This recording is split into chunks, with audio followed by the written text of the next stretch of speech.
The Uber driver thought it was just another late-night ride, but by the end of the night, he was standing in court demanding hundreds of dollars for damages. And the passenger was accusing him of reckless driving that made everything spiral out of control. And when Judge Judy finally heard the full story, she had one question that stopped the entire courtroom cold. So what actually happened inside that car? Let's break it down. Tonight's case brings two strangers into the courtroom who both insist they're the victim. On one side, we have the plaintiff, 38-year-old Uber driver Mark Sullivan from Phoenix, Arizona. Mark says he's been driving rideshare for almost 6 years, thousands of trips, hundreds of passengers, and according to him, almost no serious issues. Until one ride changed everything. Mark is suing his former passenger, Tyler Benson, a 24-year-old college student, for $485 in cleaning fees and repair costs. According to Mark, Tyler vomited in the backseat of his car and then kicked the door so hard it dented the interior panel. But Tyler tells a completely different story. He claims Mark was driving like a maniac, braking hard, swerving through traffic, and making him sick during the ride. Tyler says the driver's reckless behavior caused the vomiting. And when he tried to get out of the car quickly, the door damage happened by accident. So the big question becomes simple. Who's responsible? The driver who says his car was destroyed, or the passenger who says the driver caused the entire situation? Judge Judy wastes no time. She looks down at the case file, adjusts her glasses, and immediately turns to the driver. Mr. Sullivan, you're suing for $485. Let's start simple. What happened?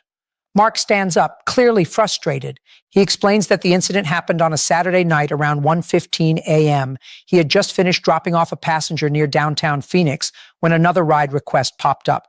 The pickup location was outside a bar district. That's already a red flag for a lot of drivers, but Mark says it comes with the territory. He accepts the ride. About 3 minutes later, Tyler walks up to the car. Mark says Tyler looked a little unsteady, but nothing too unusual for that time of night. People go out. They drink. It happens, Mark tells the judge. According to Mark, Tyler got into the back seat and asked to be taken home, about a 12-minute drive away. Everything seemed normal at first, but about 5 minutes into the trip, things changed. Mark says Tyler suddenly started groaning in the back seat. Then he heard the words every rideshare driver dreads. Hey man, I think I'm gonna... And before Tyler could even finish the sentence, it happened. Mark says Tyler vomited all over the back seat, the upholstery, the floor mat, and part of the door panel. Mark immediately pulled the car over. He says he was furious. But Tyler insists that's not the whole story. When it's Tyler's turn to speak, he shakes his head and says the driver is leaving out one very important detail.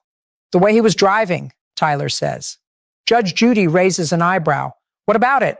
Tyler claims the driver was speeding, braking suddenly, and weaving through traffic. He says the ride felt like a roller coaster.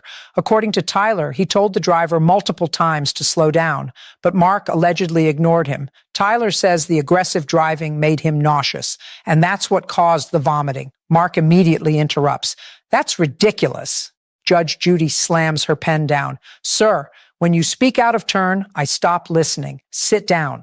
The courtroom goes quiet. Then she turns back to Tyler. You're telling me the driver's driving made you vomit? Yes, Your Honor. And you had nothing to drink that night? Tyler hesitates just for a second. That hesitation does not escape Judge Judy. Oh no, she says slowly. We're not doing that. She leans forward.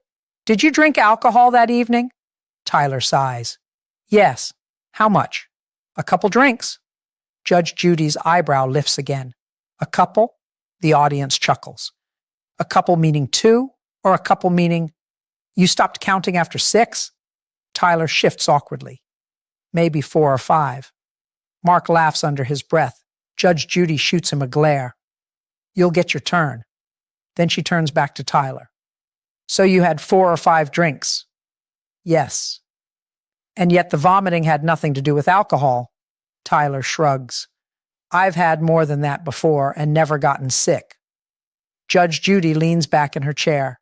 That is not the scientific defense you think it is. The courtroom laughs again. But the tension builds when the conversation turns to the alleged damage. Mark claims that after the vomiting, Tyler panicked and tried to get out of the car. But instead of simply opening the door normally, Tyler allegedly kicked it open with his foot.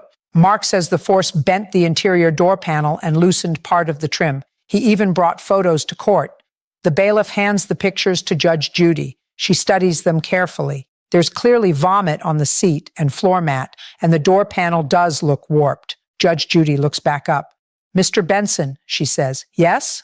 Why does the inside of the door look like someone kicked it?" Tyler shakes his head. "I didn't kick it."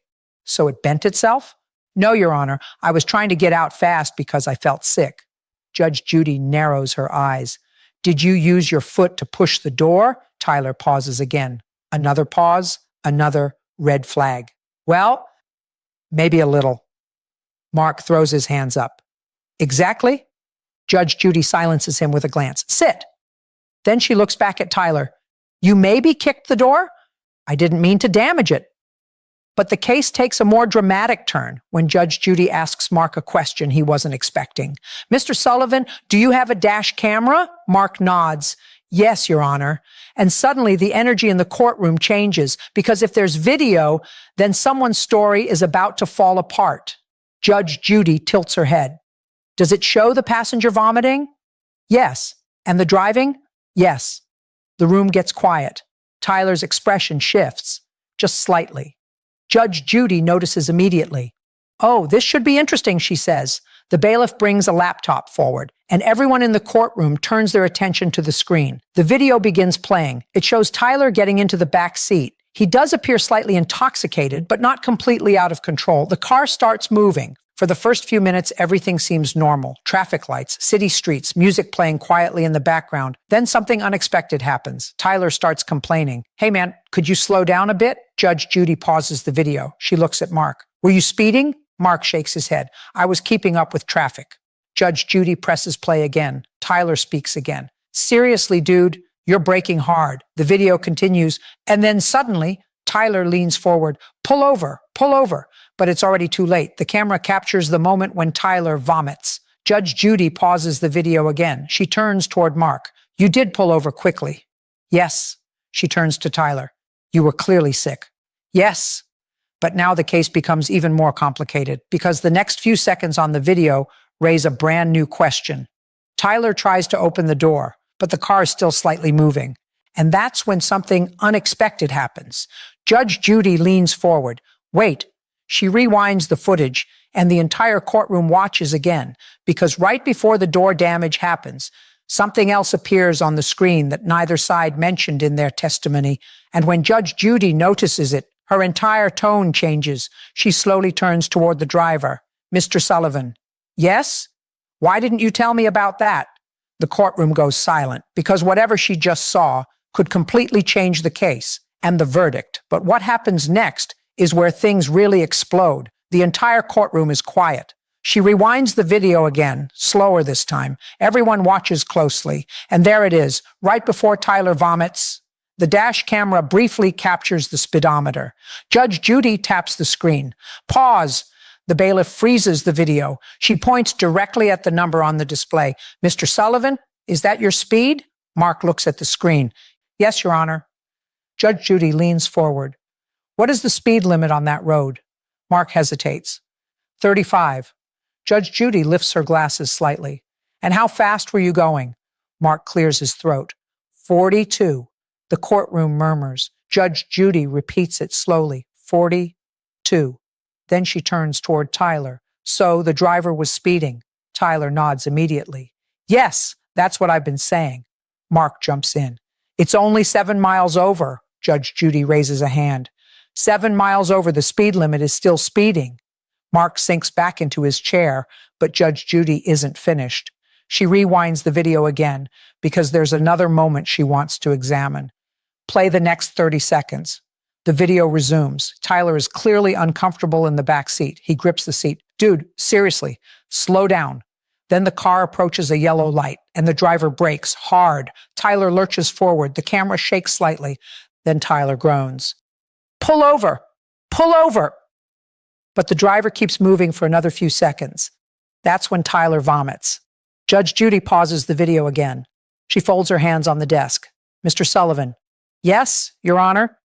"Why didn't you pull over immediately when he asked?" Mark sighs. "There was traffic behind me." Judge Judy nods slowly. "That's reasonable."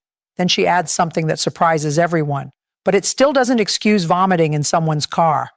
Tyler looks relieved for about half a second. Then Judge Judy turns toward him. And you're not off the hook either.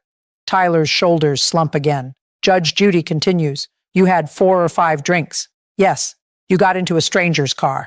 Yes. And then you got sick. Tyler nods. Judge Judy leans forward slightly. That is not the driver's responsibility. Tyler starts to protest. But he was driving. Judge Judy cuts him off. No. Her voice is calm but firm. You don't get drunk, throw up in someone's vehicle, and then blame physics.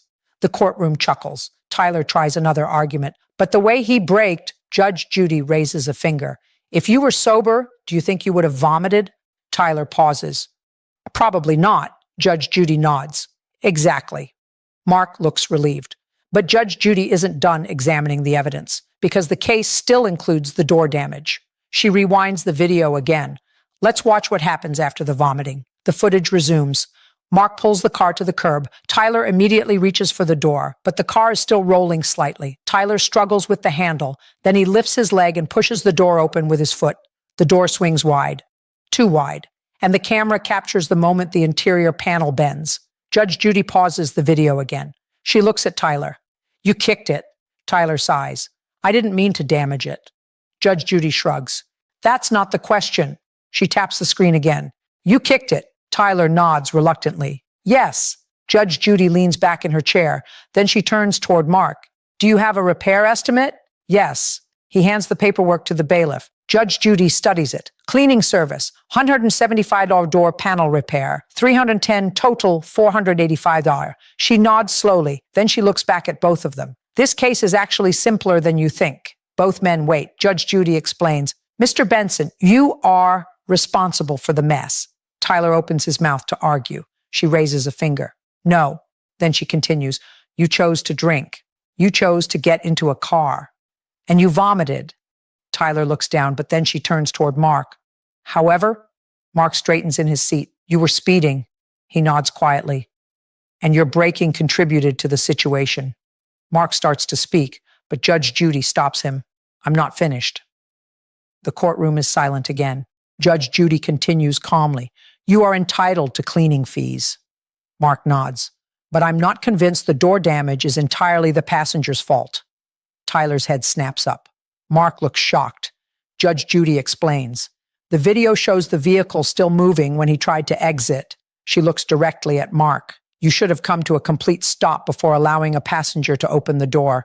Mark swallows. Judge Judy continues. That situation escalated because both of you made poor decisions. Then she picks up her pen. The moment everyone has been waiting for. The verdict, Judge Judy speaks clearly. Judgment for the plaintiff in the amount of $175. Mark blinks. Just the cleaning fee. Tyler exhales in relief. Judge Judy continues. The door damage is denied. Mark looks disappointed but nods. Tyler looks like he just escaped a much bigger bill. Judge Judy adds one final comment. Mr. Benson. Yes, Your Honor. Next time you go drinking, yes? Bring a plastic bag. The courtroom bursts into laughter. Tyler nods sheepishly. I will. Judge Judy turns to Mark. And you? Yes? Slow down. Mark smiles slightly. Yes, Your Honor. The gavel hits. Case closed.